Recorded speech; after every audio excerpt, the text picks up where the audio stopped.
Closeted, the same parts. I stand in a dark room filled with fear and resentment. This stems from the idea that speculation of my identity may hurt my well-being. This dark room soon enclosed me for plenty of my childhood year and became a sense of need.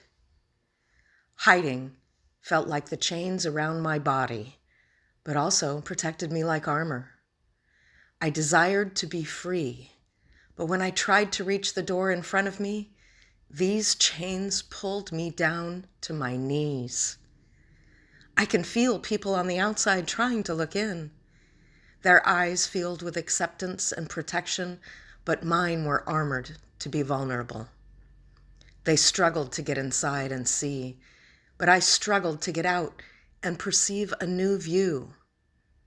A knock resonated from the door, almost as a reminder, an alarm that I would snooze because I was not ready to wake up.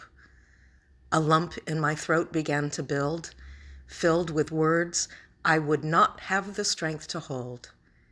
Everything came up roses, and I threw up a garden. I could only lay in the flowers and say such relieving words. I am gay. Closeted vulnerability. Vulnerability. Being open meant being free. Being free meant being vulnerable. Vulnerability meant having cuts all over your body that bleed crimson red without restriction. It wasn't pain that I felt from these wounds, but liberation. The same door that compressed me for so long became a new path of life for my future. The first step outside this new path exalted the pure adolescent nature that was embedded in my body. Letting out a deep secret so massive relieved weight on my shoulders that pushed me down as I reached for my truest self.